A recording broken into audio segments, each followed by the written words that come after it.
So you guys may or may not have heard, but there's a little underground company called DC Comics, and recently they've been like kind of on fire. Movies, comics, just the DC brand is finally mercifully out of the fucking gutter. And I got to tell you, it was rough. It was rough in those years where it was really hard to be a DC fan. You kind of had to sneak around it. Like me, someone whose favorite superhero was Superman, I just kind of had to tell people like, "Oh yeah, I like DC. I like the Arrowverse. Yeah, the Arrowverse is great." And that's all people liked. That's all people knew because Batman v Superman was shit. Man of Steel was shit. Suicide Squad was shit. Aquaman was pretty weird. None of these movies are really ever great. And that really influenced the culture of DC Comics. And today, now that DC's finally winning, we're going to do something I think I said I wouldn't do. And we're going to do a tier list of DC Comics. We're on a search to see what is the greatest DC comic of all time. Okay, so we have the tier list here.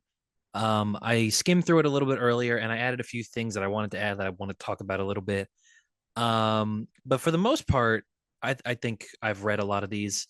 But before we get into it, let's get into our rankings here. So we got at the top, we got peak. Second tier is I love it or just love it. Three is yeah, it's good. Four is for runs that I haven't fully read, maybe a run I've read 10 issues of or even 5 or 6 issues of, but I haven't read, full 70, 80 issues. Or maybe I've read 50 of those 70 issues. I just never finished the run.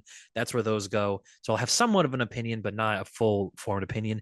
And then the bottom tier is a new 50 poo, which is for your bad DC comics, because those do exist. Don't let them forget. Maybe they're on a high tier. They're doing good right now, but don't let them forget that they put out a lot of stinkers, a lot of stinking comics, man.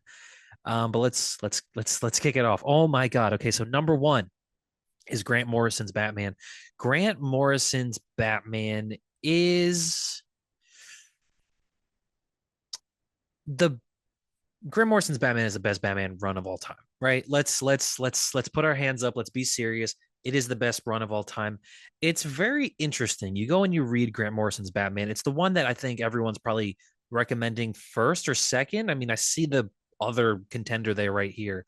But I think Grant Morrison's Batman is phenomenal. I mean, it's one of those things where Grant Morrison took the entirety of the Batman mythos, right? From the Golden Age to when he had been writing it, and kind of coalesced the myth of this character, taking those Silver Age wacky pulpy elements, taking the Golden Age kind of era of Batman, and then modernizing a lot of those ideas. Like the modernization of the Zur-En-Arrh Batman is so interesting, kind of retconning a lot of those Silver Age Batman stories as Batman tripping balls on drugs is so interesting. It's such a fun, wacky Grant Morrison kind of idea, and it makes it so that Batman's history is one thing. Like Batman still had these adventures in a way. These Golden Age and Silver Age stories are not useless or gone, or we're not throwing them away. We still have them here. We're still using them, and I love the way that Grant Morrison does that. I mean, you get some excellent stuff.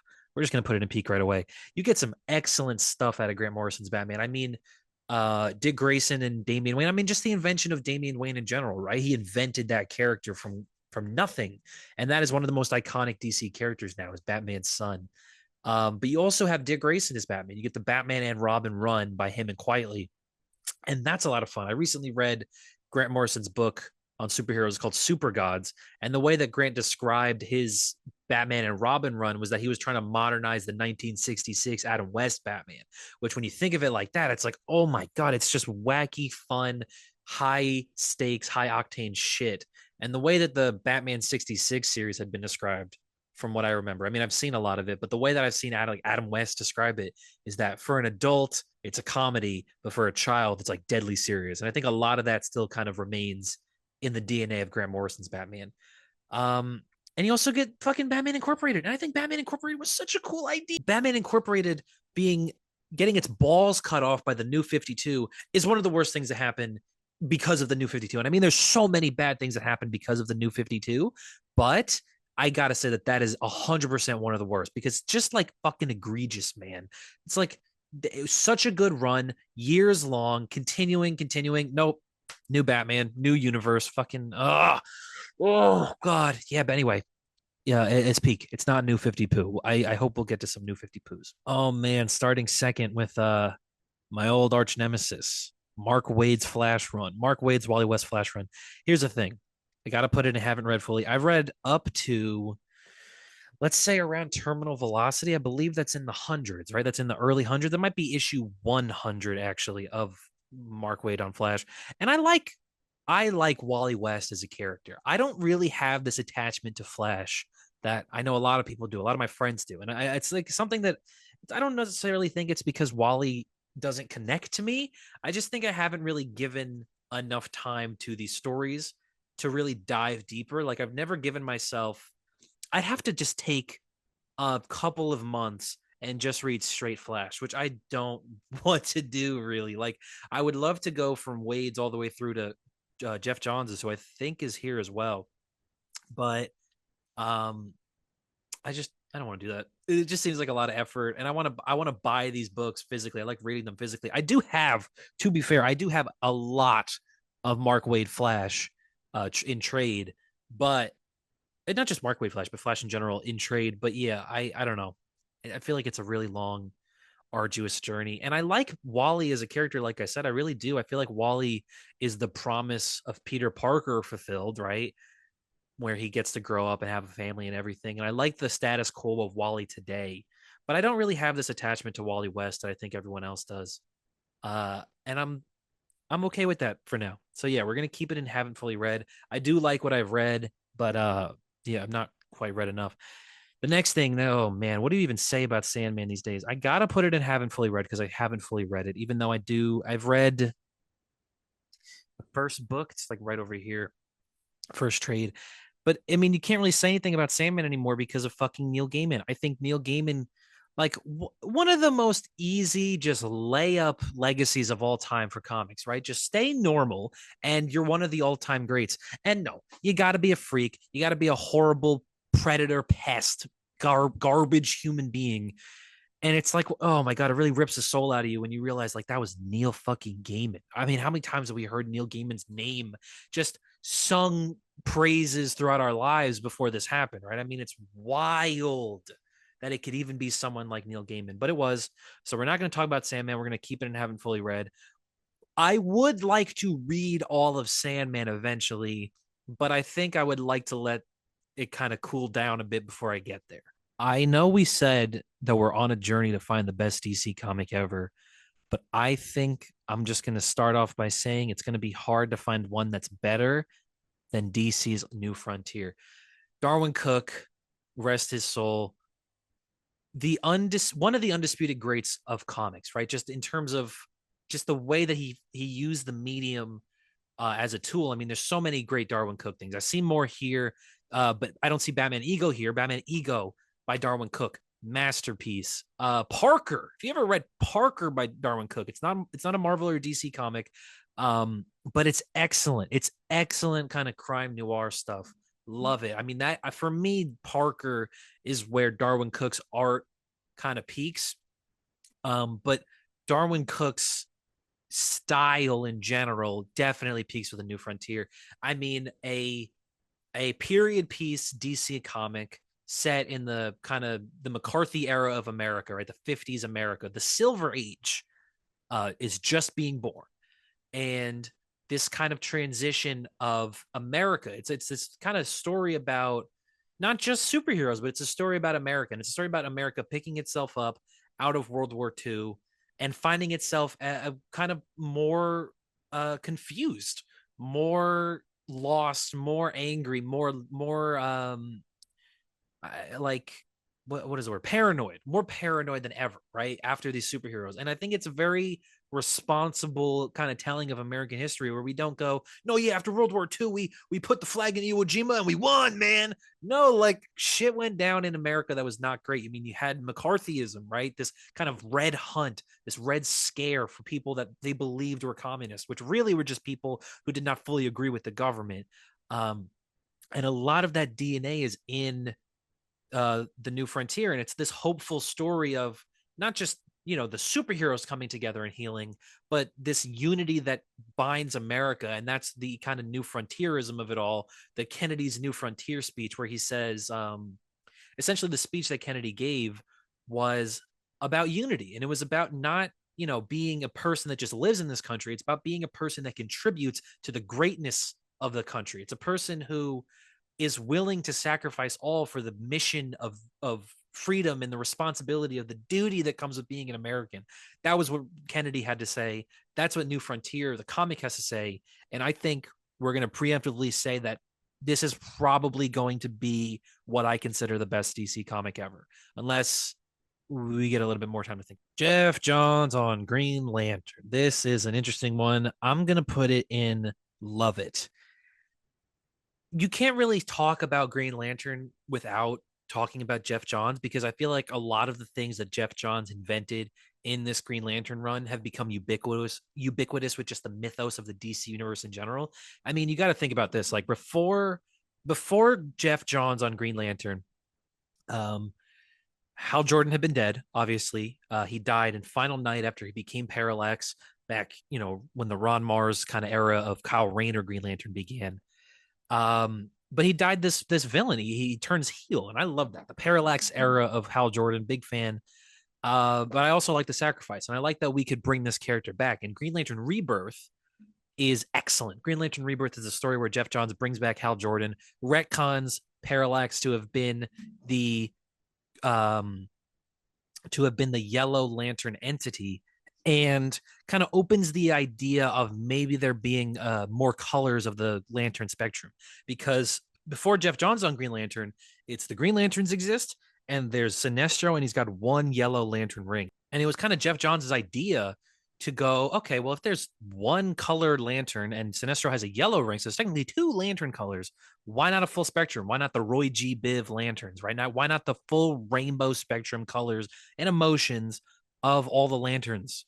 And I thought that, like, when you think of that idea, again, that has become ubiquitous with Green Lantern. I mean, so many characters invented here that are iconic, I feel, or at least maybe not iconic, but have a real space in the DC Comics mythos. I mean, like Atrocitus is one that I think of all the time. I love Atrocitus. Saint Walker is a character that is invented around this era.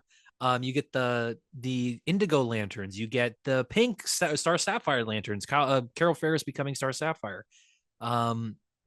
So many different kind of things, and so many big epic stories. I mean, the War of the Green Lanterns is a great one. The Sinestro Corps War is phenomenal. That is an epic Green Lantern story. Literally today, I reread Blackest Night, and I didn't really love it all that much. I'm kind of gonna put it in the same category that I put Secret Invasion in my Marvel list, where like I feel like the buildup is a lot better than the actual event.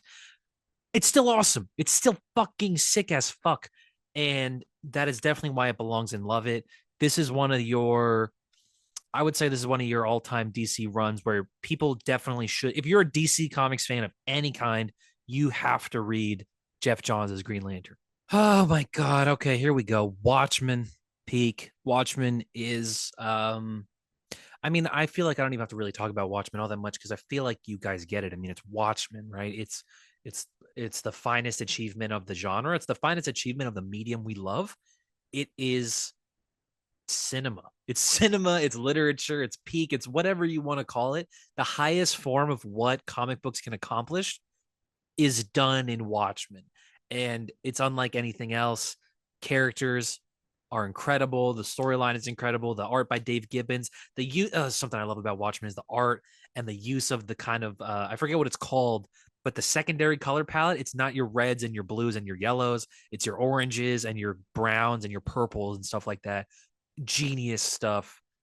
Yeah, I mean, I realistically talking about Watchmen in a tier list is not enough to talk about Watchmen. You have to do a full video on Watchmen, which maybe one day. Here is the contender for New Frontier's crown, and it's All-Star Superman by Grant Morrison. All-Star Superman, I think, is what I would consider to be the other best DC comic of all time. Potentially, I think the argument could be made for either one of these being the best comics of all time. But All-Star Superman does, I think, what no other comic does as well as it, which is where it fully, perfectly translates the just kind of adventure, the soul of the Superman character into 12 issues. I mean, Morrison and Quietly are a dynamic duo of a team.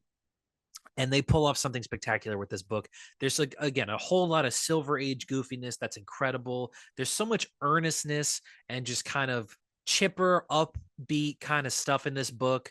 The Superman in All-Star Superman is the most human we've ever seen him. He's the most good we've ever seen the character. This is the template for Superman, I think. For the character at all, the template of Superman is All-Star Superman. And I just think it's perfect. I view it very much as, and we can explain this more once we get to this story. I do see it here, but it's very much the Dark Knight Returns of Superman. It's not so much that it's the dark gratification of Superman. It's, I think, the ending point of Superman. This is the last Superman story in the same way that Dark Knight Returns is the last Batman story. And so what do you do? You know, the premise of what do you do? What does Superman do when he finds out he's dying? What does Superman do when he's been, diagnosed with cancer? And what does he leave to the world? And I just think that there's so much in this book to talk about. I mean, I my favorite issue is probably either the Bizarro issue, the Bizarro World issue, or the last one. I love the last issue, the battle against Luthor, the final fight. There's a moment I love where he's punching, where releases. I believe this is how it goes. Luthor releases the tyrant sun. He's got a sun eater in the Fortress of Solitude, and Superman fights it. And there's a part where Superman beats it, and the thing is like it's just a giant thing with one eye, and the thing goes like, oh my God, I've snapped out of it. Lex Luthor made me do this. He made me do this, Superman. Please don't hurt me. And then there's a panel where Superman just looks at him. And the next panel is something like, you'll heal. And then Superman just punches the shit out of it. And you see a mushroom cloud above Metropolis. That's my favorite moment in All-Star. I think it's hilarious. It's just like Superman being like, I shouldn't punch you because maybe you don't deserve it, but like I'm fucking mad and you're the only one that's here right now. And I love Superman being kind of imperfect like that, you know? I love that. Okay, Scott Snyder on Batman. This is an interesting one. So Scott Snyder's Batman is, I would say, what people would recommend other than the Grant Morrison run on Batman as like an all-timer Batman run. This is the new 52's Batman. It's Snyder and Capullo. Um, I'm kind of hesitant. I don't know if I want to put it in peak or I love it. I'll think about it for now. But basically, you have some of the best Batman just single stories that take place in this run. I mean, off the bat, it's Court of Owls. Court of Owls is a top 5 Batman comic ever, right? Court of Owls is one of the best of all time. It's a perfect Batman story. And then after that, you get so many good ones. I mean, you get Death in the Family or Death of the Family, actually, Death of the Family. You get Endgame. Endgame is one of maybe the best Joker stories of all time. You get the kind of Jim Gordon era, which is a lot of fun. I really like that stuff. Zero Year. Zero Year is a controversial one, but I think Zero Year is fucking badass. And I love it as a kind of separate origin story. And there's so much good stuff. There's so much good stuff. I think I will put it in peak. I think this is, again, maybe up there with or in the same vein as Geoff Johns on Green Lantern. This is, if you're a DC Comics fan, this is a run you have to read. Tom King, Mr. Miracle. Tom King's Mr. Miracle. I put it in, I love it. This is where we kind of realized this is where Tom King locked in for the first time. We kind of went, oh, who the hell is this guy? This guy's writing Batman, but he can also just kind of like write other good comics.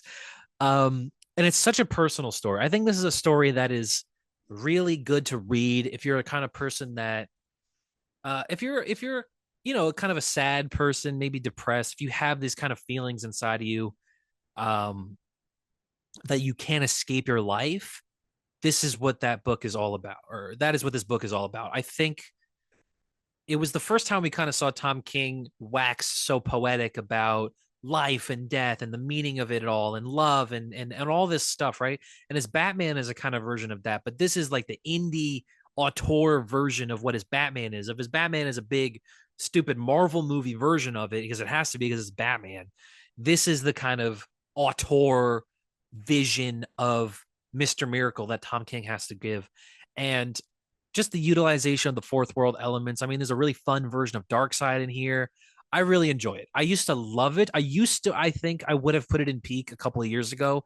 Nowadays, I've maybe kind of read it too many times, and I'm too familiar with it, and I feel like Tom King has gone above and beyond it since. But it's still an excellent story. It's one of the ones, again, if you're a DC fan, you have to read this book. Alan Moore's Swamp Thing. I haven't fully read it.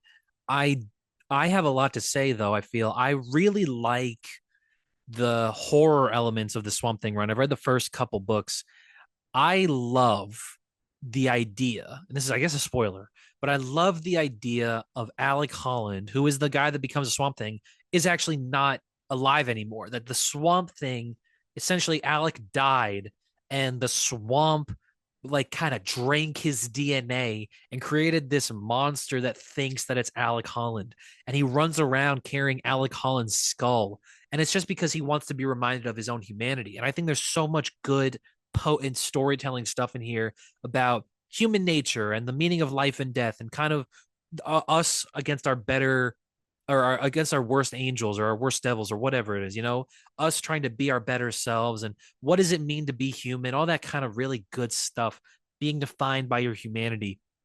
A lot of it is in here, especially even early on, and I think that um it's a kind of it's what puts Swamp Thing, I think, really up there as an upper echelon DC character. I think he's one of the more underrated DC characters because there's just so much that's interesting about him, and it's not even just his pathos and all. It's like he connects to the green. He's intimately connected with the DC universe and multiverse in general.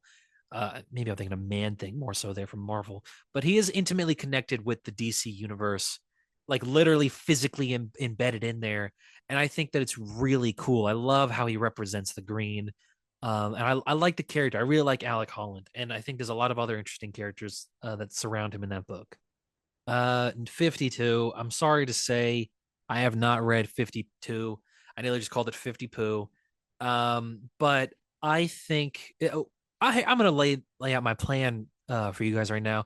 I recently got into omnibuses. Started reading. We're going to do a side tangent right now. I recently started getting into omnibuses. I bought this omnibus. This is the Spider-Man by Sal Buscema and JMD Mateus omnibus. It's huge. I love it. I found out that I love omnibuses. I feel like this is the best format for reading comics, right? So my next omnibus purchase, I've decided, will be the Infinite Crisis omnibus, because I really want to reread Infinite Crisis with all the tie-in events and all the lead up. I feel like I did that once, and I think Infinite Crisis, which I think is on here, is awesome. I think it's really cool. So I want to reread all of the lead up. I want to get kind of like a huge DC Comics event feel reading the omnibus of Infinite Crisis. So my plan is to read Identity Crisis, which is also here. I added this. Then to buy the Infinite Crisis omnibus. And then when I'm done with that, I'm going to get the 52 omnibus and read 52 for the first time. I want to get the kind of dark and grim DC trilogy, and then we lead out into 52 and 1 year later. But I haven't read 52 fully yet. I love the premise, and I'm very, very excited to jump into it when I finally get the chance. We're going to adjust this. We're going to make it so that's haven't read slash fully read, because there's a lot here that I maybe haven't read at all, such as 52. So they're gonna have to share haven't read slash haven't fully read. Oh my God, Grant Morrison again out of the gate. Grant Morrison's Justice League is the best Justice League of all time. It is the thing that I think oh my God. Besides the cartoon, I think the Justice League Unlimited cartoon is the Moby Dick that they are consistently chasing of Justice League. I think that this is the other thing. This is the other white whale that they are always chasing. This is the high that they're always chasing when they do Justice League again after Grant Morrison. It's the big hitters, right? So it's before this, the Justice League post-crisis had always been kind of your lower tier characters. I mean, you get the JLI, which I think is also one of the books here. Yeah, I see it. JLI, and they just become the Justice League, right? They're just, Blue Beetle and Booster Gold and Fire and Ice. Characters like that become ubiquitous with the Justice League. And so the Justice League kind of became this, you hesitate to even say B tier characters. They became kind of all the C tier characters. They became the Avengers at that point. And there's so many spin-off Justice League. Like there's Justice League Detroit, which is head by Aquaman. It's like that's how low Aquaman was at that point. He was the leader of Justice League Detroit. There was Justice League Europe. There's so many different Justice Leagues, but nobody gave a shit. Grant Morrison took them, put them all together. JLA, Batman, Superman, Wonder Woman, Wally West, The Flash, Kyle Rayner's Green Lantern, Martian Manhunter, and Aquaman, the big hitters once again, and puts you through the biggest stories that could possibly be come up with. And there's so much interesting stuff here. The first story where they fight, I think that they're called the Hyper League or the Hyper Gang or something like that. Um, and that is an all-timer, right? The White Martians, the Batman fighting the White Martians is an all-time Batman moment. One of the things I really love is the way that the team grows and changes. It's got one of the most unique rosters by the end of Justice League characters.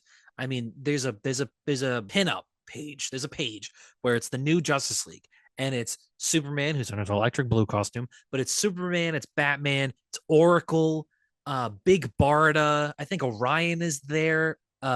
Connor Hawk's Green Lantern, Huntress, and then Wonder Woman, Flash, all of them. So many cool choices there. Again, I think Catwoman is on that team. So cool. I love that team. I think that that is, like, for me, the kind of creativity, the kind of stuff that's missing with Justice League, that had been missing, I think, until Mark Waid is on it now, where it's just the fun alchemy of characters that you can combine and see what happens. Um, you get Rock of Ages, which is very much, I think, what the Snyderverse is inspired by. You get World War III storyline, which is the biggest, most epic, storyline. The way it ends is really neat. It's got a really fun kind of Saturday morning cartoon ending. I love it. I think it's the best. Howard Porter's art is really good. There's other artists, obviously, but I think that this is by far, I think, the best Justice League run ever. I believe this is James Robinson on Starman. I haven't read it. That's a '90s book. I know that's one I have to read eventually. I think there's a compendium of it nowadays. Grant Morrison's Animal Man, again, haven't fully read. Maybe read an issue or two. That's another one I just got to sit down and read. The Long Halloween, Batman's Long Halloween, is peak. What do you even say? Jeff Loeb and Tim Sale rewrite the game with the Long Halloween. I mean, everyone loves the Long Halloween, right? It's like, it is the best Batman comic ever. Maybe that or Dark Victory, which I don't think is here, but it's definitely one of the top three, right? And it serves as the middle chapter of kind of Batman's first 3-year trilogy, right? So it starts with year one, Long Halloween, Dark Victory, and Long Halloween is all about the transition from all the crime mobsters in Gotham to the colorful vigilante villains of Gotham, from your Carmine Falcones and your Salvatore Maronis to the Joker and the Riddler. And I think that the format of it being a mystery, the holiday killer who kills on every holiday, and it going through an entire year, it's one long ass fucking Halloween because it takes place from one Halloween to the next. And that being every issue is a different holiday, just genius stuff. You get to have so many different Batman villains in here. Like, you get to have your Joker story on Christmas. You get to have your Riddler stuff, but you also get to have, Solomon Grundy and whatnot. And I think that that is so cool. This is a serious, like, contender for one of the best beginners starts for, DC Comics, maybe comics in general, because it's just got everything in there. And it's got perfect characterization of Batman. It's got the fall of Harvey Dent. Bruce begins to trust this guy, and then that guy becomes Two-Face. Catwoman, Bruce and Catwoman's relationship really starting to bud. Love it. I mean, man. I put it in between here. I put them in order. I think that would go here if I'm putting them in order. Maybe more like that. But yeah, let's move on. Geoff Johns on JSA. This is another all-timer, I feel. Peak, but not peak. I just love it. But that's such a good stuff. It's a long run too. It's like over 10 years, I think, where not Grant Morrison, where Geoff Johns kind of rewrites everything there is about the JSA, starting with, I think he started with Stargirl as his first kind of jump into the JSA, created Stargirl, and then expanded from there. So many good stuff, so many good moments, so many good characters just in general, man, on the JSA, on this version of the JSA especially. And I love the kind of progression of this JSA. It goes from the late 90s. He's writing with David Goyer. This is kind of Geoff Johns' first real big DC comic that he gets. And this is where he kind of takes it and runs with it. No pun intended, as he gets into his Flash later on. But by the time it's over, by the time we get into the New 52, I mean, Kingdom Come Superman is there. He's turned Black Adam into a main character. There's so many cool stuff. I mean, the whole second, I think it's the second run, is awesome. It's like 20 something issues. I think if you want to read JSA, just read that even. I love it. Same with JLI, Justice League International. This is JMD Mateus and Keith Giffen and Kevin McGuire, who write the funniest comic of all time. It's a workplace drama about the Justice League. It's everything that they do when they're not being the Justice League, and it's all of the loser characters. Booster Gold, Ted Kord's Blue Beetle. This is where they meet and become friends. I love that. Mr. Miracle is there. Yeah, there's again, Martian Manhunter is there. Characters, Black Canary, Guy Gardner, of course. Just these characters that you would never really you think to put together all are the greatest, mightiest mortals or whatever. And it's just that is, see, I think that this is what I mean by the insane alchemy of characters. I think that the Justice League is so well done when it is this kind of crazy group. For me, I think the Justice League International, I think if you want to put it in modern terms, I think this is terms that everyone could understand today. Yeah, everyone, because nobody fucking saw this movie, but they're very much the Thunderbolts, the MCU Thunderbolts, New Avengers of the DC universe, where it's just kind of, oh, we're the Justice League now. Like, and everyone's kind of looking around like, I guess we're the Justice League now.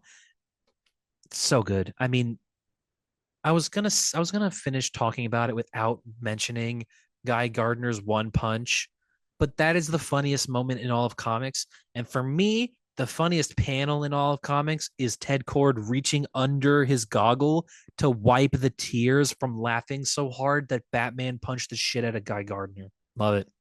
So good. Okay, so next we have Marv Wolfman and George Perez on the new Teen Titans. Now, what I find interesting about the new Teen Titans is that is nowhere that officially says this, but if you look at Marvel comics in this time period, we're talking late 70s, early 80s, this is a direct response to Chris Claremont on X-Men. This is a direct response to Claremont taking over the book for X-Men into Shooter's Marvel and just rewriting, I've said that like 10 times, but just rewriting what a comic book could be, what a long form serialized soap opera comic could be. I think, we could talk about this one day. Claremont's run is probably the best. I mean, it has to be the best and most influential comic book run of the big two ever, just in terms of scale, how much it did for the company, how much it did for comic books in general, because the new Teen Titans is, like I said, 100% DC's answer to Claremont's all different X-Men. Now, again, it's kind of like the idea that these are team books, but it's also the idea that these are teen books, right? The Teen Titans are characters who we've seen before, right? They are, for the most part, we've seen Robin before, we've seen Kid Flash before, we've seen actually that might be it. I think they invent the rest of the characters. Maybe Changeling, Beast Boy was invented by Doom Patrol, but other than that, I'm pretty sure Starfire, Raven, and Cyborg are new characters.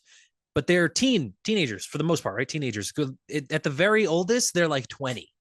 And the X-Men at the time had been teenagers, and through Claremont's writing were slowly growing and getting older.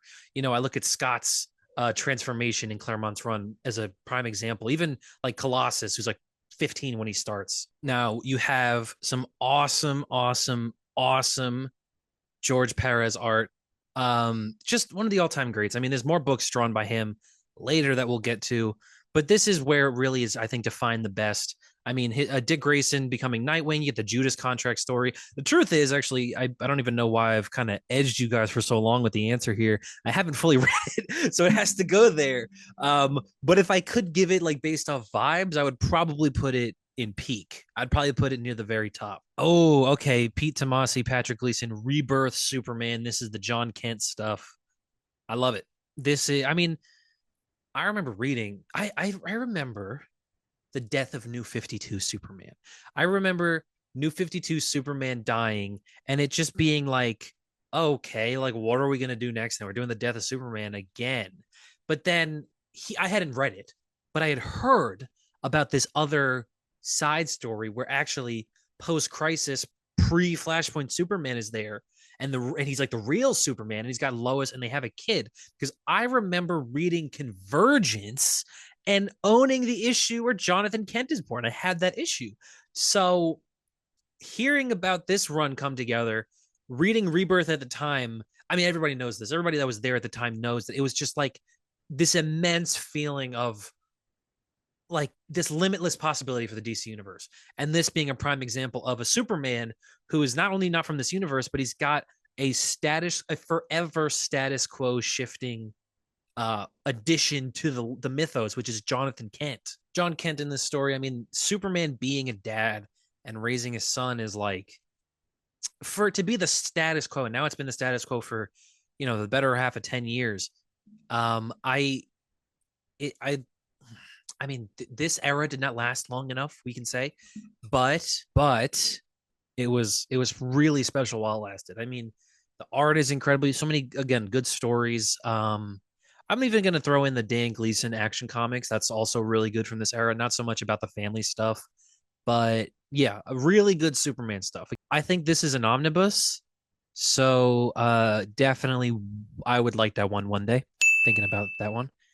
These next couple are going to be pretty simple. Stephanie Brown is Batgirl.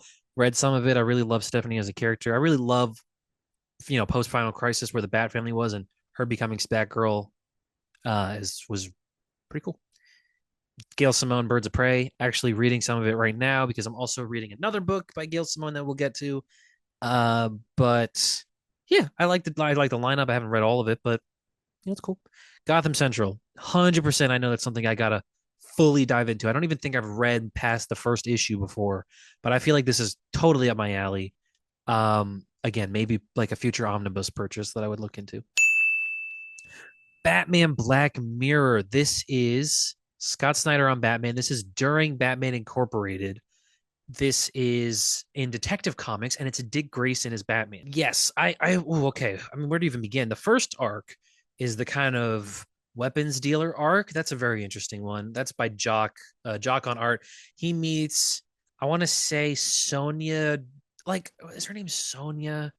It's the kid of, oh my God, who's the guy that killed his parents? Tony Zuko, I think. I'm pretty sure he meets his daughter, and there's like some faint romantic thing there because it's Dick Grayson as Batman. But the second arc is the one I think that most people talk about when they're talking about Black Mirror. That's Francesco Francavilla, who I love. It's a kind of a sequel to Year One in the sense where it's about James Gordon Jr. It's about James Gordon Jr. being a character, and he's like super fucking crazy. And he's actually like, you thought the Joker was crazy? Turns out Commissioner Gordon's son is fucking crazy.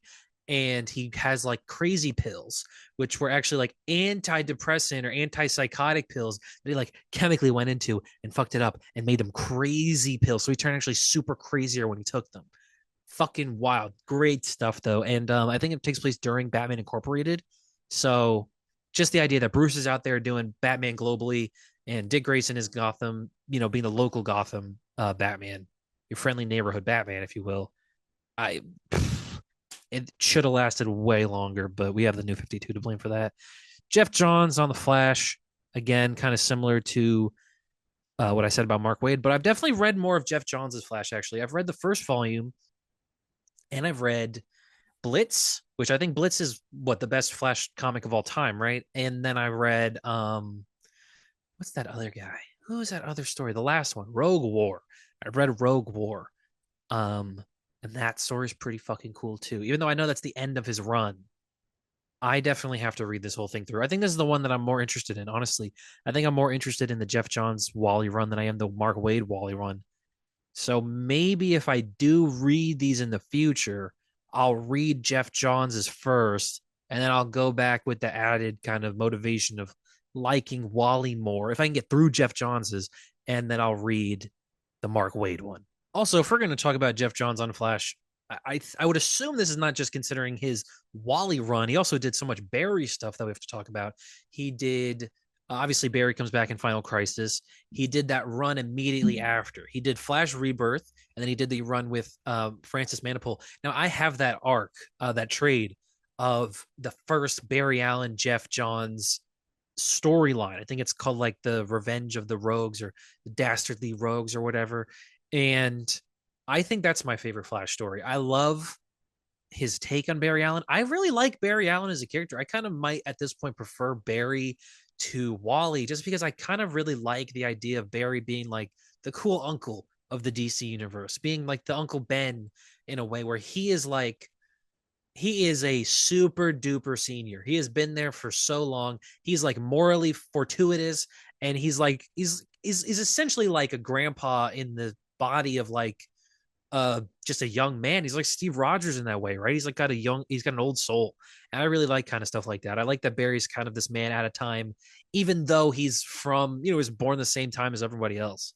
I really kind of enjoy that about Barry. Multiversity. I actually recently read Multiversity. Um, and it's a weird one, isn't it? It's one of the weirder Grant Morrison ones. I'm gonna put it as a first. Yeah, it's good. I like it.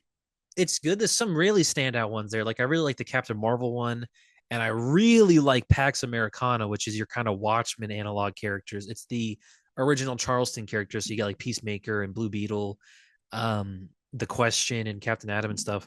Love it. I love that.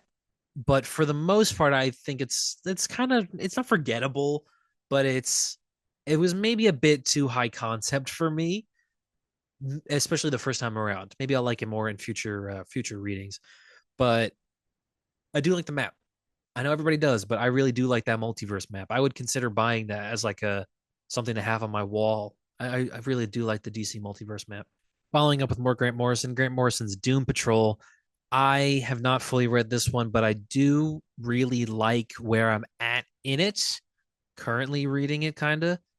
Um, I like the Doom Patrol as characters. I think they are definitely characters I would like to get more into. Don't really know where to start. I mean, there's Grant Morrison's. I've heard a lot about Rachel Pollock, I believe her name is. I've heard a lot about the, oh my God, Nick Darrington, and I want to say Gerard Way, Doom Patrol, maybe. And I I've read that one, I think, and I really like that one. And I like the Doom Patrol and other things. I like them being a part of the DC universe, and I kind of liked that TV show. So I definitely want to read more of this, 100%.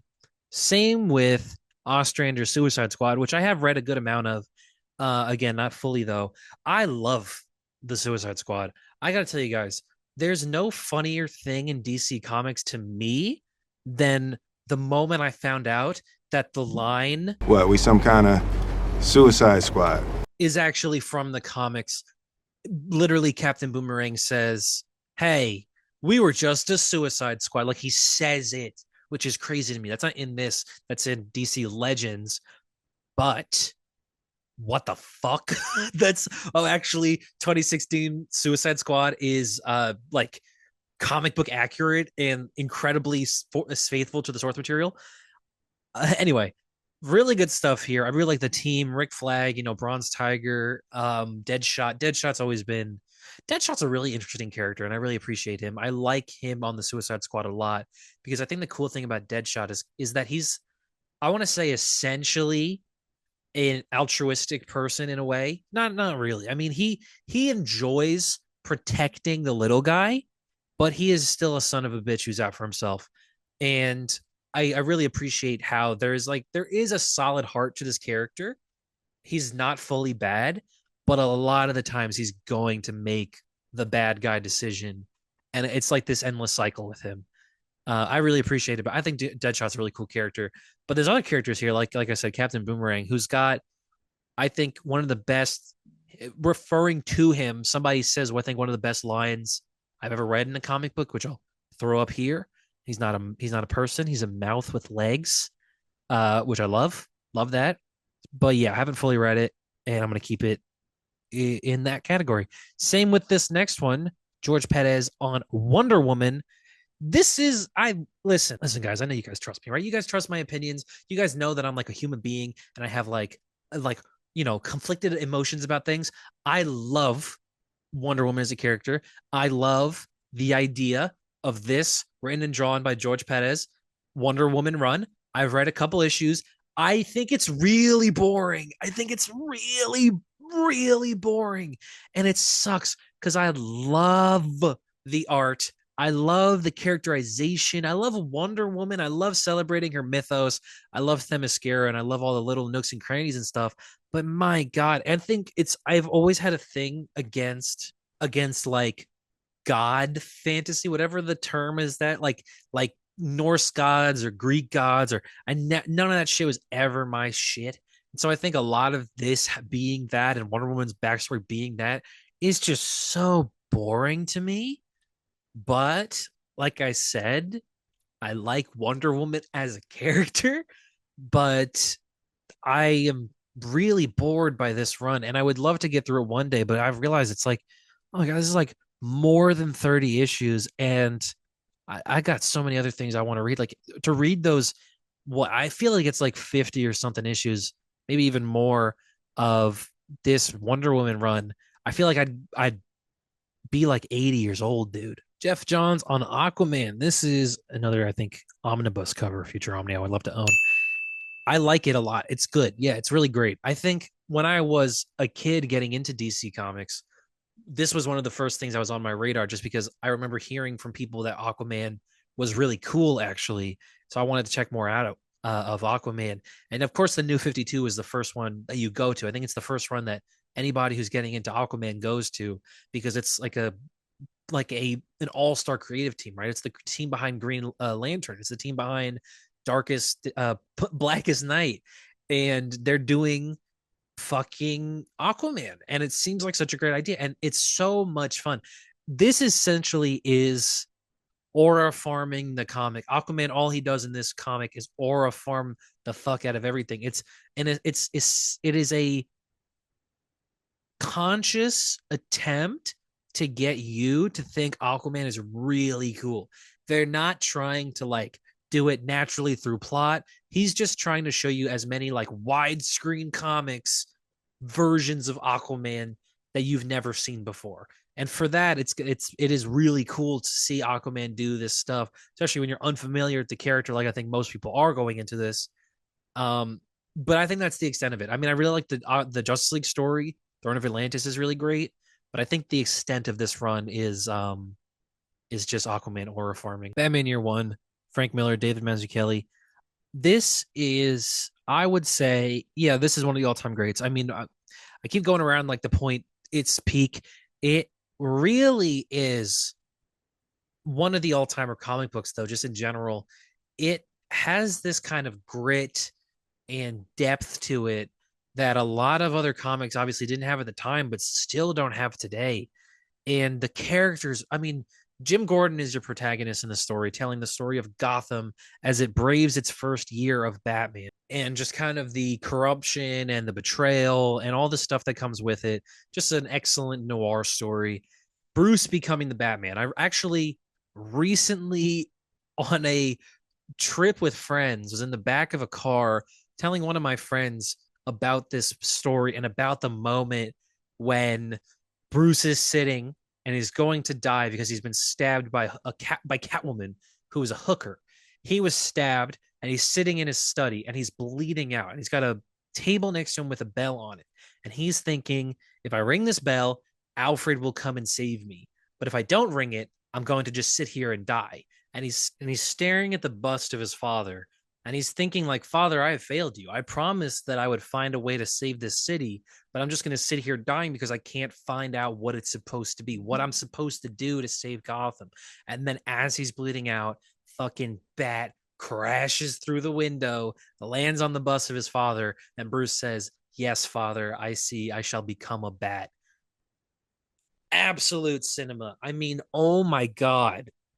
Oh my God, have you ever heard of a fucking comic book moment that is as cool as that? Come on, dude. I love the idea. This is what I was trying to explain to my friend. That Bruce Wayne is this kid whose his parents is killed. And it's not like, this is my interpretation of Batman. It's not like he, in my head, forms this new version of him and himself. And that is eventually manifests in the Batman. I think Bruce is kind of inhabited by this thing, by this kind of soul of vengeance, this soul of like justice or whatever you want to call it, that is Batman. I don't think it's more that he created the Batman in that moment. I think it's more so that he was taken over by the Batman in the moment that his parents are killed. And he kind of thinks of himself as like this lone warrior at the gates of hell. You know, it's like I have to be Batman because I have to protect my city. I have to protect people. Like this is something that was bestowed upon me. It's a greater purpose that I have to serve to the world, is kind of how I view Bruce viewing the Batman, and eventually realizing that this thing that's self-serving has to be a face of hope. Fucking Batman is the best DC character I've ever heard of in my life. Oh my god. Okay, so next we have Grayson. Grayson is, I would say, yeah, it's good. Obviously, this is post Forever Evil, where they revealed Dick Grayson's identity to the world, and so he goes underground as a secret agent. Uh, yeah, Tom King, Tim Seeley, I believe.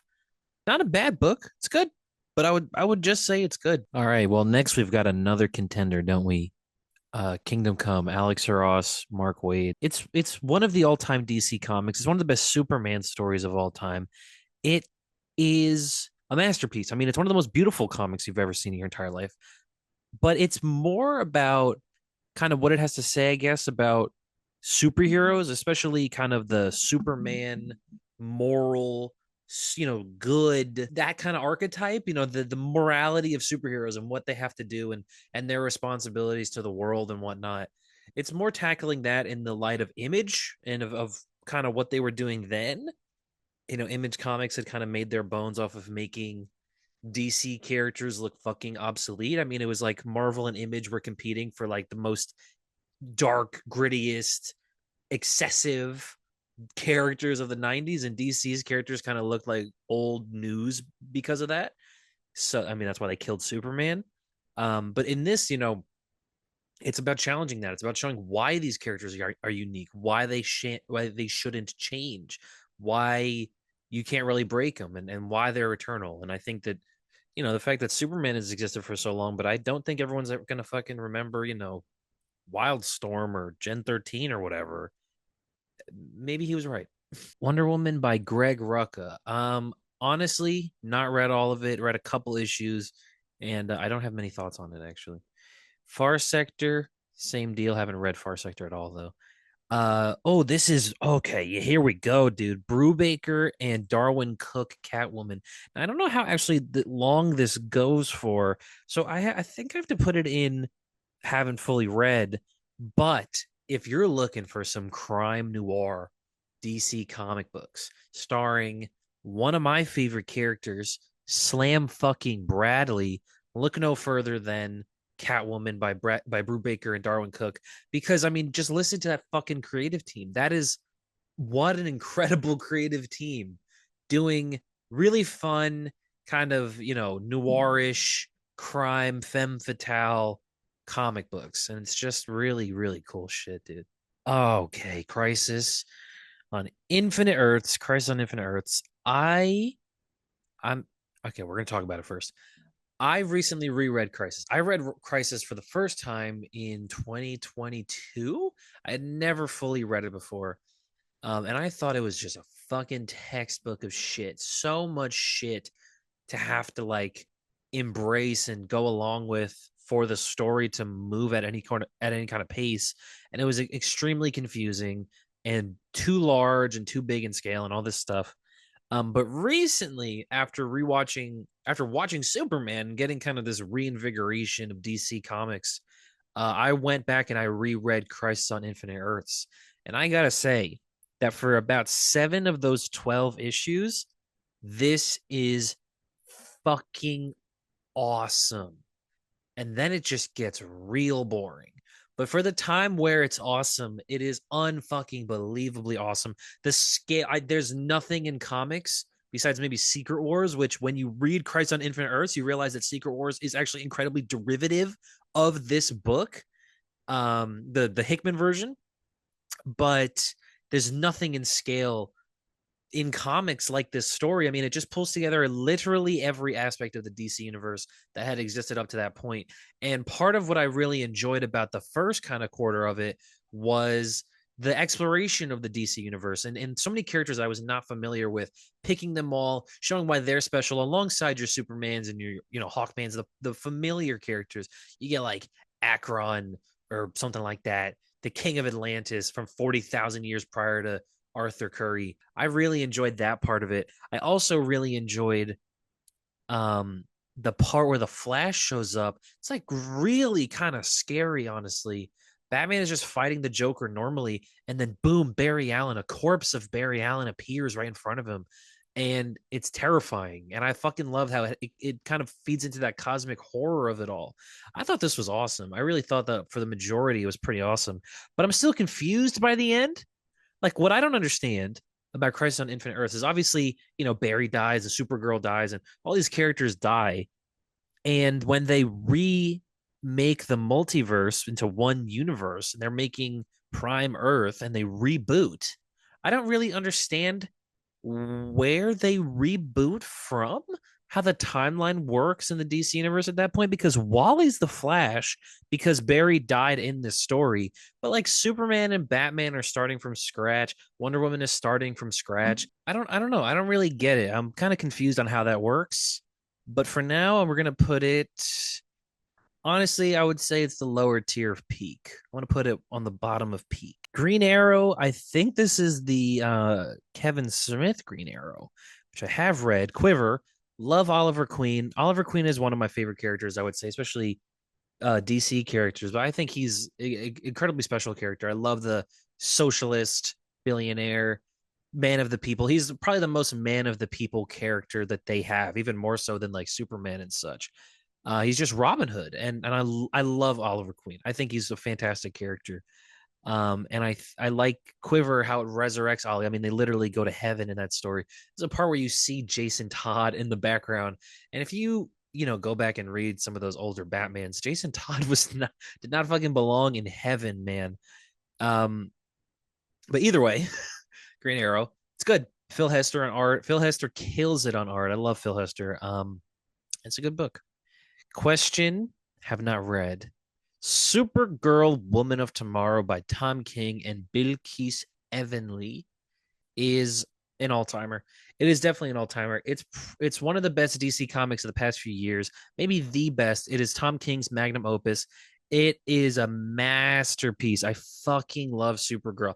I remember when Supergirl's coming out, telling everybody, dude, you gotta be fucking reading Supergirl. And then James Gunn comes out and he's like, we're making a movie about Supergirl. And everyone's like, yo, I gotta fucking read Supergirl. And I'm like, dude, I've been telling you, you gotta fucking read Supergirl. I mean, especially the art of this book. This is one of, if I'm gonna rank it as just visually, I'm probably gonna put it like here or here. This is one of the best looking DC comics to ever exist. And just kind of the space western, the true grit of it all, the putting Kara through a cowboy story is just so fucking cool. Grant Morrison's Action Comics. This is an interesting one. I'm gonna put it in I'm gonna put it in good. I'm definitely deserving of a reread though. I think again that's the cover in Omni I would be interested in getting. But this is the new 52 kind of reorigins of Superman, and they really harken back to the champion of the oppressed early days Superman.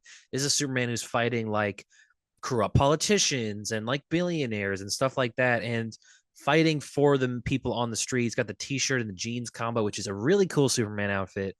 But as we get further into the run, I mean, Grant Morrison kind of evaluates Superman as an icon, like the idea of Superman existing as this great symbol of hope and just artistic melody, the art and the words that come together to create the character, but also being like this really corporate icon that has been co-opted in a lot of ways to mean something that he doesn't mean. It's like reckoning with the entire legacy of Superman in a lot of really interesting ways, which I think are really cool. Superman for All Seasons is another really good one. I'm gonna put it in Love It. I think that this story is a really it's like a warm slice of apple pie. And I don't really like apple pie, but I feel like you guys know what I mean if I say that. It's like a nice warm breeze of a comic book. And it gives you everything you need to know about Superman, which I really appreciate. And it's just a fun one. I mean, it's again a Jeff Loeb, Tim Sale duo, and they kill it on this story. I mean, it's beautiful. There's a lot of panels I fucking love that are in this story. Cassandra Cain's Batgirl. I've read some of it. I've not read all of it. I really do like Cass as a character, though. She is very cool. Omega Men by Tom King is good. I don't have a lot to say about it, but it was one of the first ones where I went, "Oh wow, this Tom King guy can fucking write. He's pretty good." Like just reading and going, "Oh, I don't know anything about Kyle Rayner at this point," but reading it and going, "Oh, this guy's pretty cool. I like Green Lantern." Planetary is one I definitely have to get on. I know. Oh my god, Oh, dude, I gotta fucking read Planetary. I'm really looking forward to reading Planetary again. Omnibus, dude. I fucking saw the Planetary Omnibus in the wild a couple weeks ago at like a store, and it was like $50. I didn't get it. I should have fucking bought it. What did I do? What am I so stupid? Super Sons definitely has to go and love it. I mean, one of the great new ideas of the DC universe, right? One of the newest, most iconic additions to the DC universe. Jonathan Kent and Damian Wayne, the duo, the Super Sons, and they fucked it immediately. Which is the thing about the Super Sons is like you go, yeah, I love the Super Sons. My God, they fucked up the Super Sons. Like this should still exist. In a perfect world, it'd be on Super Sons like issue 200 at this point, man. I can't believe how bad they fumbled this. This is $1 billion idea here that they fucked up, and I still can't forgive them for it. And it's one of those things. It's genuinely difficult to forgive DC for fucking this up the way they fucked it up. Um, but the original run is magic, dude. It is fucking magic in a bottle.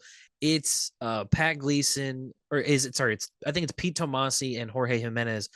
Again, fucking lightning in a bottle in this story that they could not replicate had they tried again. And I guess they're not going to try again because they fucking can't, because they fucking ruined it.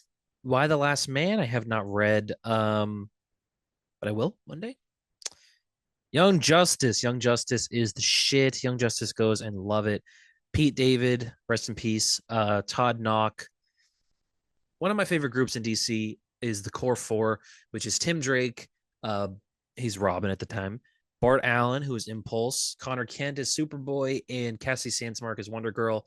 They are the third or fourth generation of heroes.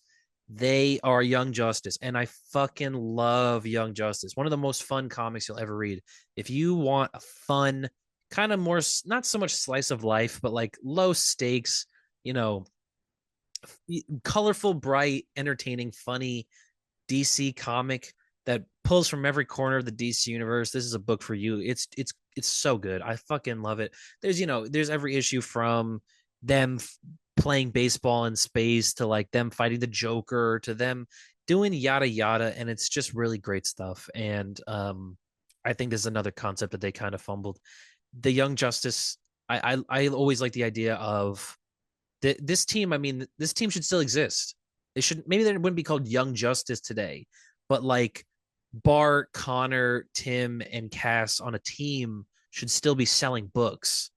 I think if they're doing Titans still, I don't know. I don't know, but I like it. This is a Batman. I don't know what Batman this is. So I'm gonna, I guess, have to put in not. I'm gonna guess that it's No Man's Land. So I'm gonna put it where I haven't fully read it because I have not actually fully read No Man's Land. This is okay. Here we go. New 52 Batman of Robin, Pat Gleason, and Pete Tomasi again.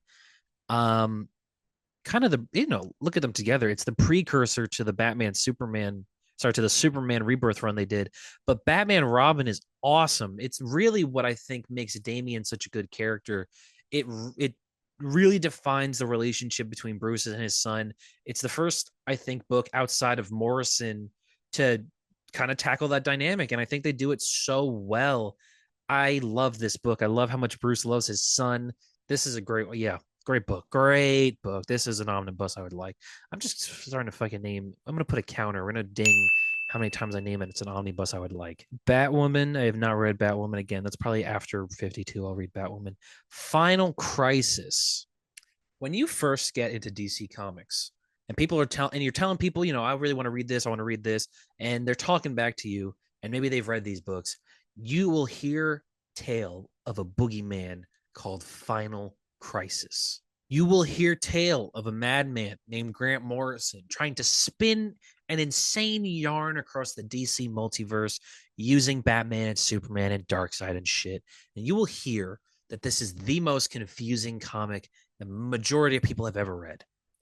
And I fucking agree. When I first read this story, and I think I have only read it the one time, it's fucking confusing as fuck. But I actually do think that Final Crisis is peak. I might put it right above Infinite Crisis, Crisis on Infinite Earths. Um, it's awesome. I love Final Crisis now. Thinking about it more, think about it's a very meta story. So you have to kind of think about it and tackle it from the meta text. And the meta text of heroes versus villains. It's a very simple premise at the end of the day, where Darkseid, and I really love Morrison's interpretation of Darkseid, where Darkseid is, that kind of idea where Darkseid just is evil. He is ubiquitous with existing in the universe. You cannot have a universe of light without Darkseid on the other side of it. And using that kind of premise where they like kill Darkseid at the end and the universe just starts to collapse in on itself. Like he is a necessary building block of the universe. It's kind of like Galactus in a lot of ways.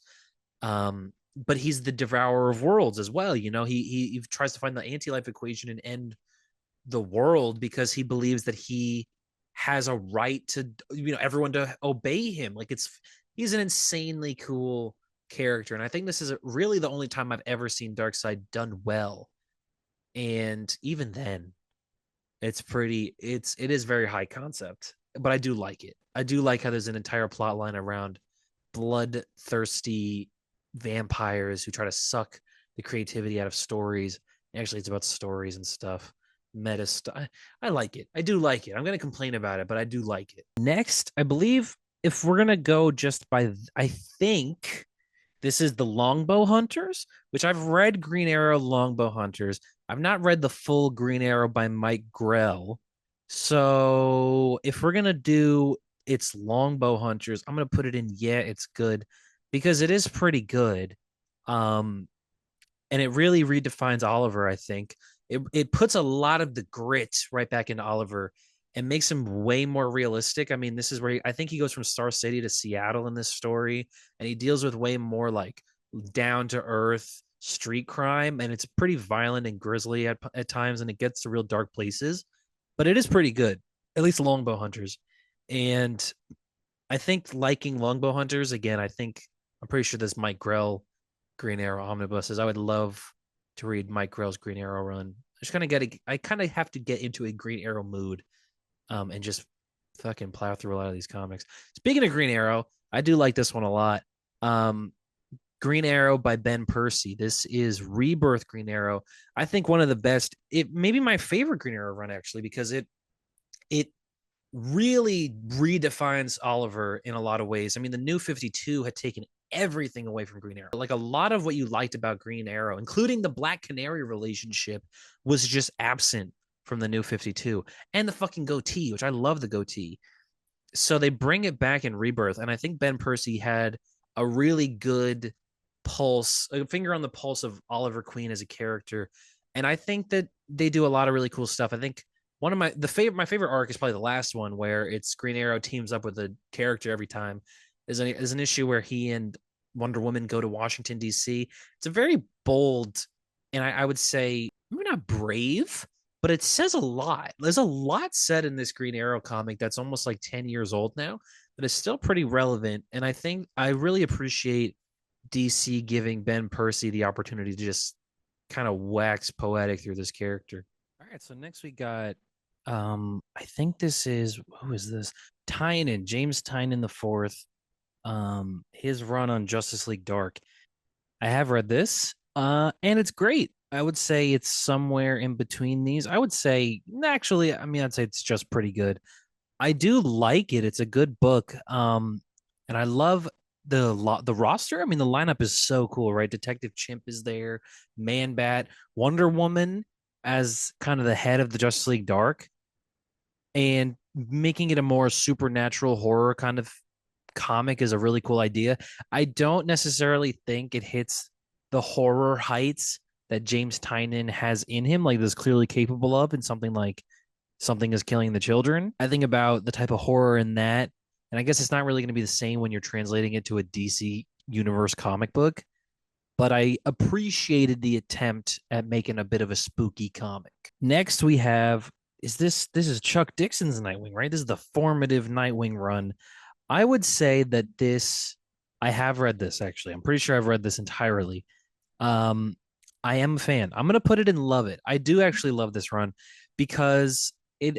I mean, when Dick Grayson transitions from Robin to Nightwing, there's a lot of time where he's still kind of in flux, I think, as a character. When you get the disco wing suit until the finger stripe suit, I would say that that character is kind of in flux.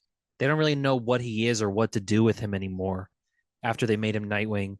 But then Chuck Dixon takes over, and Dick Grayson becomes a kind of a street vigilante, much in the way of Batman. But I really like Dick Grayson because I feel like he had a lot of edge at the time. Like I feel like he was imperfect.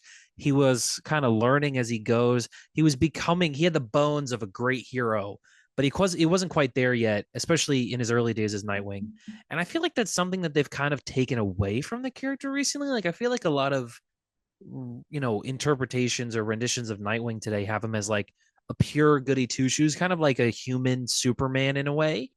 And I do love the idea that Nightwing, Dick Grayson, is essentially the next great leader of the DC universe because he is the perfect mixture between Batman and Superman. Um, but I think they make him a little too perfect. Like in Tom Taylor's Nightwing, I think he's a little too perfect in there. I liked how he was imperfect here. I like how he makes mistakes and does like he does less heroic stuff, but he never veers off the line or anything. I think that's a great run. Secret Six, Gail Simone, currently reading, 16 or so issues in. I'm gonna give it a thumbs up so far. Pretty cool. I like Catman, and I love fucking the way that Gail Simone writes Bane. Oh my god, that's so good. Superman smashes the Klan. Okay, well, this is a YA comic. This is like a young adult's graphic novel, and it's by I think Guru Heroes on art. And I want to say Gene.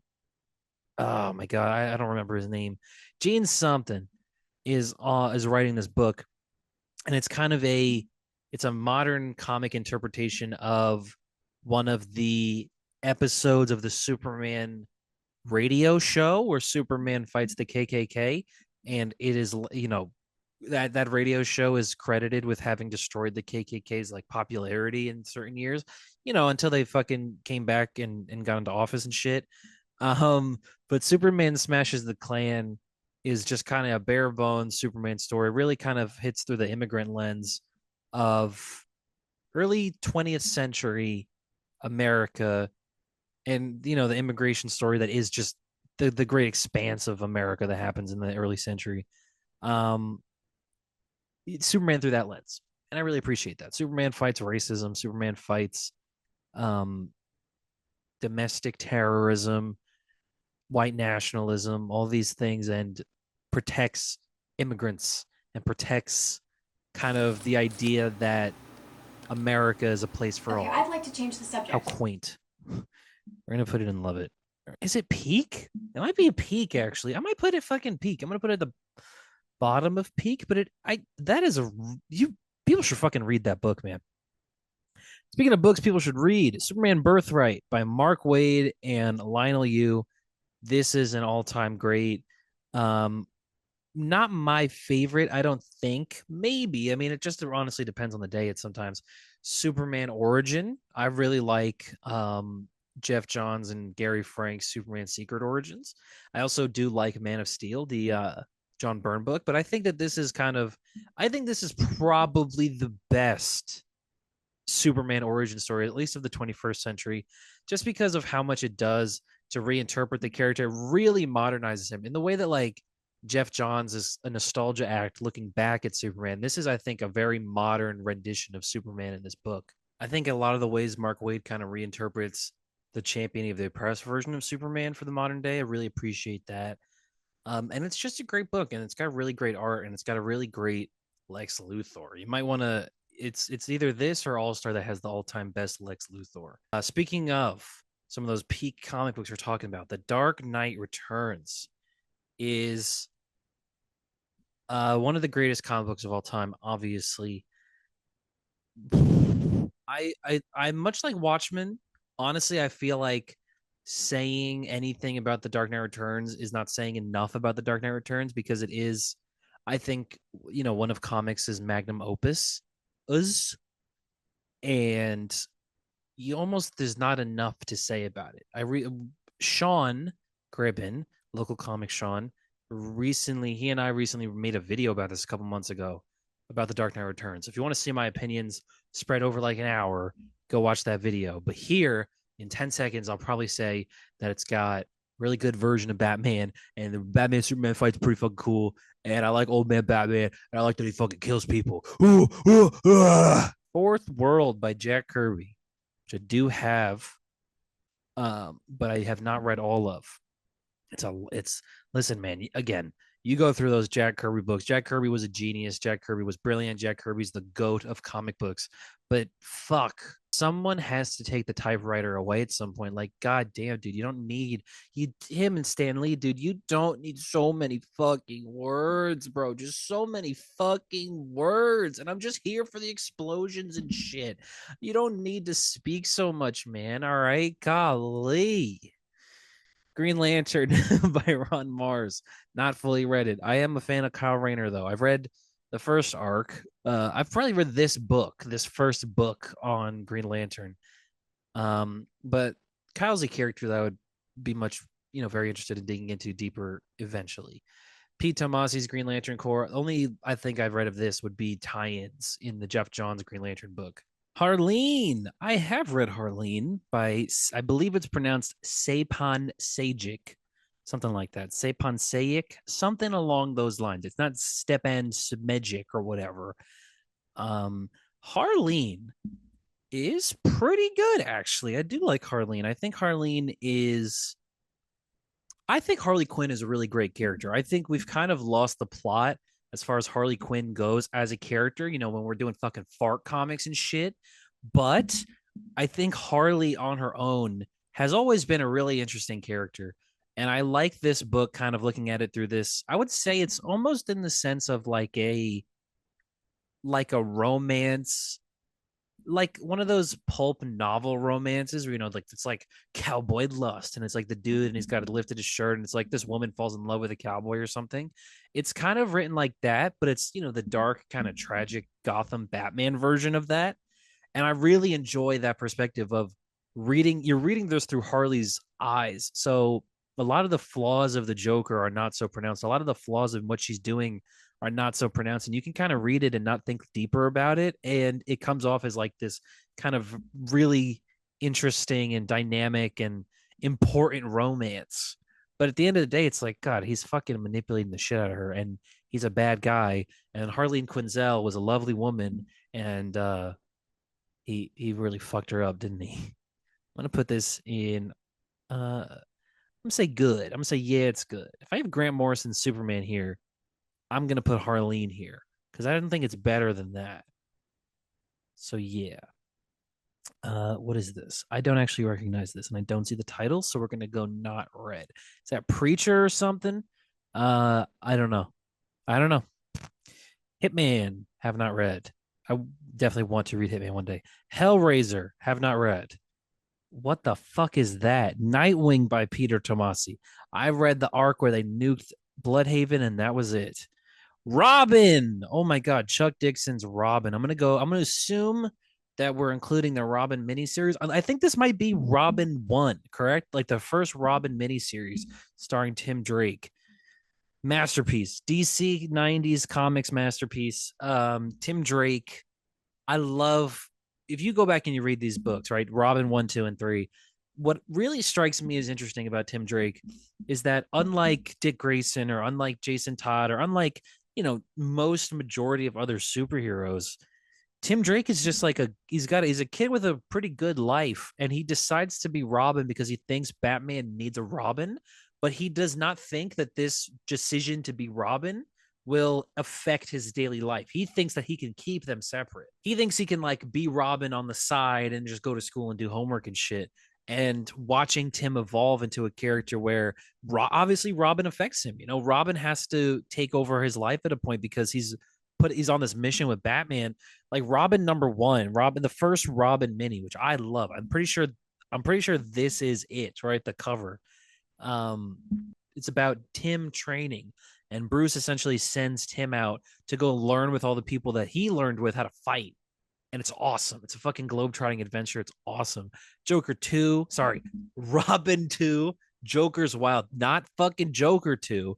Robin 2, Joker's Wild is great. And then I think the third one is Cry for the Huntress or whatever. And I think Huntress is great. And then he's got a fucking 100 issue ongoing series after that. So yeah, I'm gonna go love it. That's some really good DC comic shit. Oh my god, Chuck Dixon doing Batman. Chuck Dixon's Batman was like he had to be there. I say, as someone born in 2001. Superman. This is Geoff Johns' Superman. I think that specifically says Last Son, which is a story that I have read. And I don't really have much to say about it. I think they introduce another Superboy kind of character. It's a Zod story. It's very much in tone with your Christopher Reeve, Richard Donner movies, because I'm pretty sure it's co-written by Richard Donner. But yeah, it's pretty good. Superman Up in the Sky by Tom King and Andy. Oh shit, is it Andy or is it Adam Kubert? I have no idea. Oh my god, I have to check that back. This is peak. This is a peak Superman. Absolutely. I it's a Herculean kind of story. Superman goes through a bunch of different tasks, kind of similar to All Star in that way, where it's a lot of little mini stories inside of this bigger story about Superman trying to find one missing girl from Earth in the vastness of space. But it does what something that I don't think we get enough, which is it takes Superman out of off of Earth. He's fighting other people. He's going through crazy cosmic mischief. I would love a movie like this. I would love a cosmic Superman movie kind of like this, and I think it's awesome. I think it's fucking awesome. I mean, Tom King writes Superman. It's fucking magic when he did, man. Green Lantern. I'm pretty sure this is Denny O'Neil and Neil Adams. It's Green Lantern, right? It's not Green Lantern, Green Arrow. The thing is that this was just the Green Lantern book that fucking Oliver Queen came in and hijacked for a while. But obviously, this is peak DC Comics. Um, just a very human story, a very interesting story about two buddies who are on opposite sides of the spectrum politically, who travel America and kind of learn more about people suffering and learn more about themselves and shit. And it's really interesting because obviously comics like this did not exist at the time. This is kind of a torchbearer in a lot of ways for a lot of progressive comics. But I really enjoy how it deals with both characters. Like it takes them and humanizes both of them really interestingly. Like Oliver is not perfect. I think a lot of the times you kind of read this and you look at it through whatever Neil Adams believed because he's in control. You would assume by looking at it through Neil Adams's lens that it's Oliver's correct, Oliver's 100% right, and that Hal is this fucking conservative lunatic. But Oliver Queen has a lot of flaws. This is where you get the Snowbirds Don't Fly issue, which is Roy Harper doing heroin. Nothing like that in comics before. And Oliver does not treat him well. Like Oliver is the reason that kind of he was driven to heroin because he took in this boy as his ward and then he fucking left and abandoned him for like weeks and months on end. And he just left him alone to fend for himself. And like, what the fuck is that, Ollie? And Hal is confronted with this just kind of responsibility of like, okay, well, I do a lot to protect the universe, but what do I actually do to help the people on the ground in the cities and the world that I protect? Really interesting stuff, really good stuff. I really do enjoy that book. I think everyone does. It's fucking peak. Doomsday Clock. I added this one. All these rest of these are added that were not originally on the list. Doomsday Clock. What do you even say? I feel like this is one we talk about a lot. So I want to keep it brief, but I do love it. I actually do. I would say love Doomsday Clock. I think it's a great story, and it's like unfortunately so because it does dance on the grave of Watchmen. But I think the characters are very interesting. Dr. Manhattan's very interesting in this. I love, love, love, love Superman, the metaverse thing. I'm pretty sure that's issue 8 or 9 of this book. That's one of my all-time favorite comics. Just recontextualizing and redefining what the DC universe is on a meta level and how it's all influenced by Superman and how Superman is like this bridge between the modern day and the future that the Legion of Superheroes live in. And that's why he's so important, is because he's like this linchpin of hope that burns a candle throughout all of humanity or whatever. Fucking cool. But it probably did not have to be a Watchmen sequel, even though it is. Heroes in Crisis. Finally, you know what? It feels actually pretty good that it's my first new 50 poo. Might be the only one. Actually, looking further, definitely not the only one.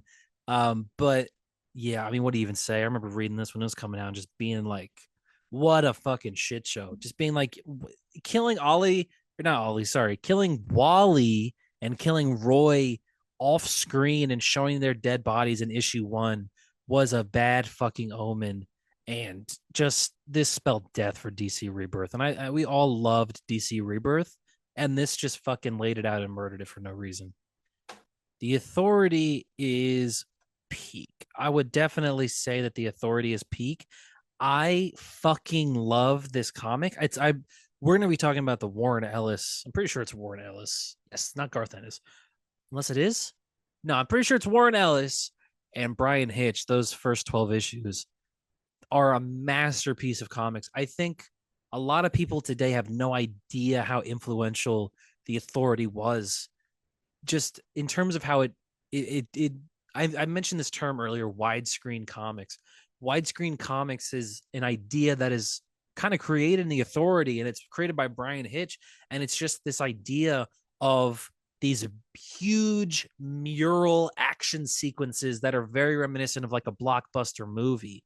And the way that this comic kind of moves like that, like they move like blockbuster action movies. I feel like James Cameron or Steven Spielberg, just like these huge epic scale action movies of crazy nonsense happening, and like the pulp ideas and everything here. This is a fucking masterpiece of comics in just terms of like, it does what comics can do and only comics can do. It's like the world's biggest ideas and such personal art and really interesting characterization.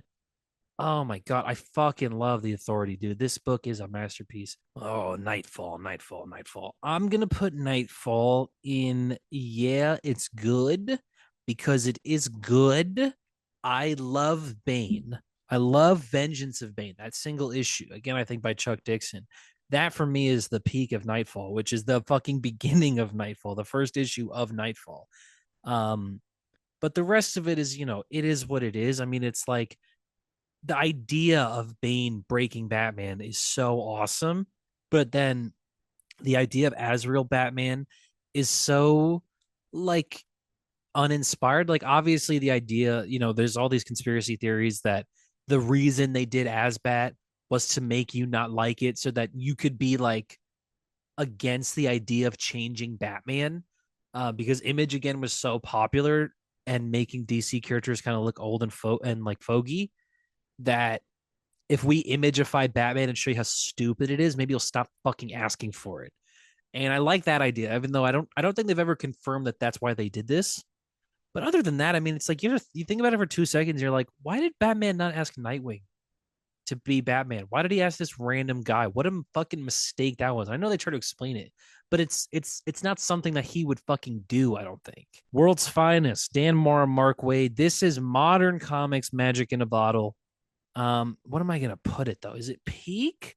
You know what? Yes, I think that this will stand the test of time as one of the most memorable DC comics ever. This is going to be an essential from now on building block comic. Like you want to tell people, okay, you want to start in reading DC comics, read World's Finest. I think that is where you go because it's got Batman, it's got Superman, and the story is expanded and it kind of shows the entire breadth of the DC universe and through the lens of Batman and Superman, which is fucking genius. It also has what can be argued to be the best art ever in a DC comic by Dan Mora, just changing shit issue by issue, redefining comics.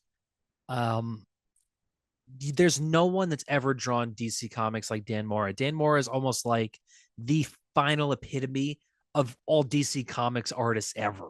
He's got everything. fucking everything Dan Mora has, and I'm gonna say that that's why it belongs in peak. Forever Evil is a pretty cool one. Where am I gonna put it though? I think Forever Evil is pretty awesome. It's about, it's probably the best, maybe the only good New 52 event. Geoff Johns, David Finch, all about all the bad guys fighting the crime syndicate. Another really great Lex Luthor story.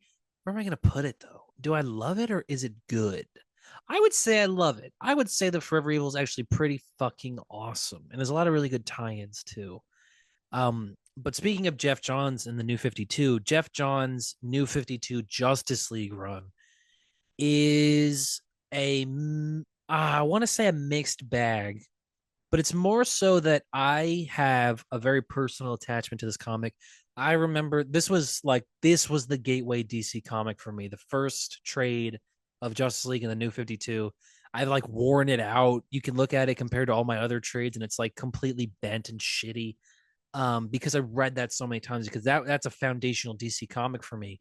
And I read this run as it unfolded, and I bought all the trades when I was a kid, and then finished reading the run as it came out, reading fucking Dark Side War. But having gone back and reread this and like expanding my knowledge in the DC universe and expanding my love for these characters pre New 52, I think that this is kind of, again, a very Marvel movie blockbuster of a run where it's like, it's got all the beats, it's pretty good, all the characters are on point, and it's fun to read, but it's just kind of like a popcorn movie. This is an amusement park. This is to quote Martin Scorsese, this is an amusement park comic book, and it's not bad because a lot of comics can be that and are awesome at fucking being that, but that is what it is, I would say. So I'm gonna put it in. Oh man, I love the idea of it, but I'm gonna put it in. Yeah, it's good. Killing Joke, Alan Moore, Brian Boland is peak. I would say it belongs in the upper echelon. It is an all timer because I think a lot of people forget that. I think a lot of people. It's a very controversial story nowadays, obviously, just due to the Barbara Gordon of it all. But I think that it is still stands the test of time as a really deep and nuanced exploration of the Joker. It's the best Joker story ever. It's, again, one of these things where we look at it. This is definitely the Moby Dick, the white whale of Joker stories. This is the high that they've been chasing forever, and they will never reach a height as high as the Killing Joke.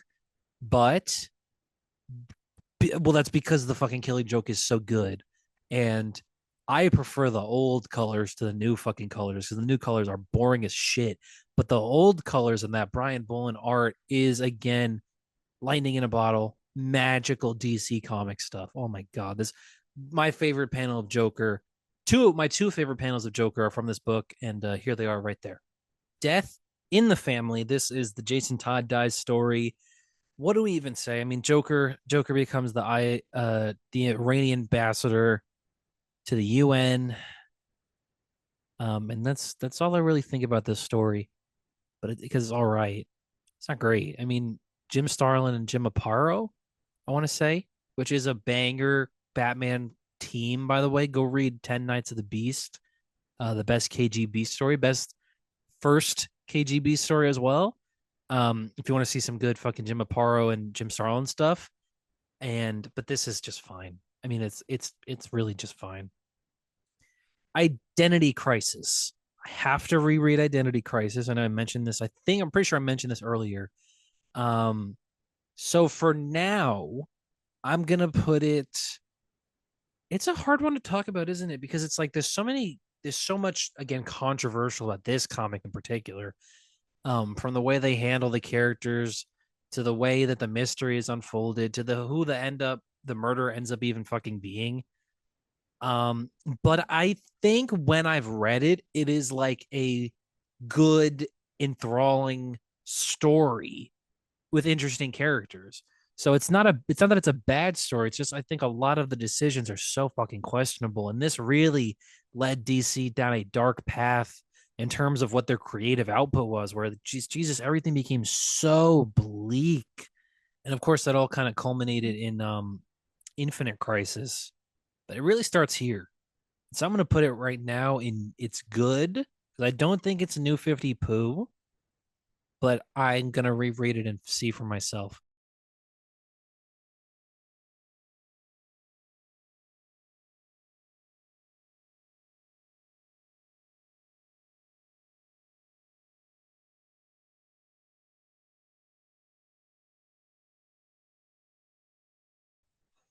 I'll give you one that's definitely new 50 poo is All Star Batman and Robin the Boy Wonder because it has some of the best art you've ever seen in your entire life and some of the most crazy nonsense fucking words you've ever read in your entire life. This was Frank Miller going completely insane. I don't know what happened to the man.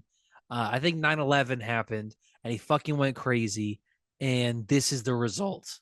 This is the fucking result. It's again one of those comics where it's like, what do you even fucking say about this thing? Like, just so much that's wrong about the characterizations and everything that happens in here. And they invent tattoo Joker in this fucking story. I hate it. I really hate it. I mean, everyone hates it. It's awesome. It's really fun to read, but it's oh my god. Oh my god. This is the room of DC comics. Arsenal. I think this is called Cry for Justice. I added this one because I have read it because it is often considered to be the worst DC comic ever. Just another bleak shithole of a DC comic where it's like, oh my God, everything just became so dark. Roy Harper went from this kid who, got over his heroin addiction, had a daughter with Cheshire, and then the daughter gets fucking murdered by a Batman knockoff, Prometheus. It's like, okay, why'd you do that? Why did you kill a character's daughter? Like what kind of fucked up shit is that? Like fucking Red Arrow, dude, Roy Harper. You kill his daughter? What? So random. Thank God Leanne is back today because the amount of time that she was not back was getting to be inexcusable because it was such a horrible decision to make. And we're going to finish it off. Oh my God, we've done so many here with the death of Superman, which I guess to be fair, I have to put in haven't fully read because I have not fully read the death of Superman, but everybody knows the death of Superman. If we're talking Superman 75, which I've probably read a million times in my life, then it's peak as fuck because that fight is sick. But if we're talking the just Doomsday pasting the Justice League at that point, Doomsday moving through everybody, Superman and Doomsday fighting to a standstill, and then the return or the return of Superman, the reign of the Supermen, where you get the four new Supermans. All of that shit is just high class ideas, but I mean, this is a theme park ride of a comic book. This is not a you're not trying to make Shakespeare here. This is a fucking theme park ride, and it's awesome, but it was also a big fucking lie. And so, oh my God, yeah, that's it. Oh, look at this. Look at how good this looks. Okay. Take a good long gander at this because I'm sure a lot of people have a lot to say about how I put their favorite book, Heroes in Crisis, in New 50 Poo. But yeah, there's my DC Comics video. Probably super fucking long if I had to guess. But yeah, I enjoyed doing this. This was, honestly, so late right now. This was probably too fucking many things. But this is what I do for you guys because I love you guys every couple of months. Um, so yeah, yell at me in the comments, say whatever you got to say. What's your favorite DC comic, and what do you think belongs somewhere else? What have I misplaced on this list? And out of all these books I haven't read, what do you think I should read the most? So yeah, see you guys next time.